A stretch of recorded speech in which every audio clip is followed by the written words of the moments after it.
So Arsenal have had really terrible summer transfer windows in the past, and I mean, this video is particularly important because we're actually in another summer transfer window that is very crucial to what will end up happening at the end of the season. Now, I'm one of those people who believe very strongly that what you do in the transfer market most of the time ends up deciding what ends up happening in the season and how the whole season will play out. Now, let's take a step back and look at how Arsenal have fared in the last couple of summer transfers. Two particularly stand out for me, and one of them is 2011 summer. In that particular summer, it was terrible. It was terrible, really terrible, for two reasons. One is because in that summer, we lost two key players to our squad. We lost Samir Nasri to Manchester City, and we lost Cesc Fabregas to Barcelona. And we were so uncoordinated in that summer transfer window that we couldn't even do proper recruitment. We had a very lean squad. We played against Manchester United a few days to the end of the transfer window. We were fielding players like Carl Jenkinson, Jorginho, the Ivorian, and we lost 8-2 in that game at Old Trafford.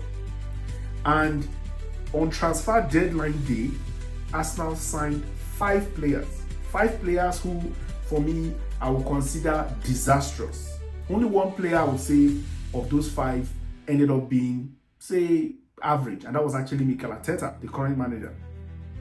Arsenal signed the likes of Yossi Benayoun. Arsenal signed the likes of André Santos and other very ridiculous players that didn't end up, okay, I think Mertesacker was one of them. And it was a shambolic window because we ended up with mid to average players, and we had, of course, a terrible season.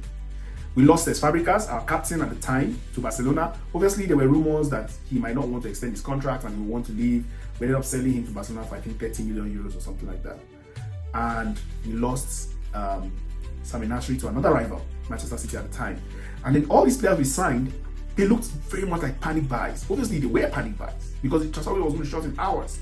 And how do you sign five players on transfer deadline day? Obviously rushed.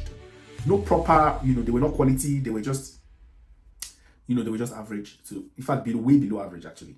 We've moved on from that, and we're a much better side now. The other summer transfer window that was really horrible was the one immediately after it, the 2012 one, where we sold Robin van Persie to Manchester United, a rival, and we tried to replace him. We signed, I think, Lucas Podolski, and then I think the French striker Olivier Giroud, I think. But these we were trading A-star players, grade A players for B or even C grade players.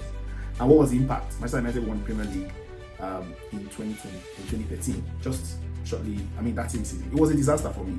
We were selling high quality players and replacing them with, oh my god, I don't know what to call that. So Arsenal is in a much better situation right now. We have a lot of good quality players. We're talking, signing world class players these days.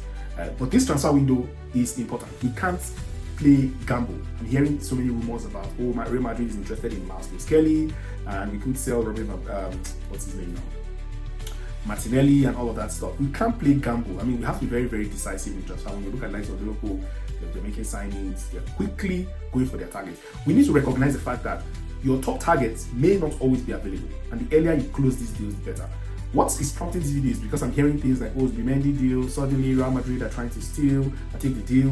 Do we have backups lined up? We can't afford to gamble. This is not that transfer window where we can play the game of, we're trying to negotiate salaries, it's getting a bit difficult, we couldn't hit. We need to start a lot earlier. It might sound like we have time, but just like what happened last year, we started to hear conversations like, we couldn't reach a deal with the likes of Victor Osimhen and the wage structure, all of that stuff, too expensive. And then we ended up ending the summer without signing a striker. We can't afford that now. This is the time to make those very decisive moves. I've heard that we've I think there's an agreement in place now for to sign a goalkeeper from Chelsea, Arrizabalaga. Good. We still have that's Kepa, and then we have also to fill the position of striker, forward, left winger, and the DM. Hopefully we get these deals across the line, but there's no panic. It's still June, but I hope we don't make a mess this time around. If you're not a subscriber yet, hit the subscribe button and give us a like and leave a comment. Let's know what you think. How do you think Arsenal will end this transfer window? Are we going to get all our targets, or is this going to be one of those years where we are like, we got a sporting director, but we got nothing right? Let me know your thoughts in the comments, and I'll see you on the next one.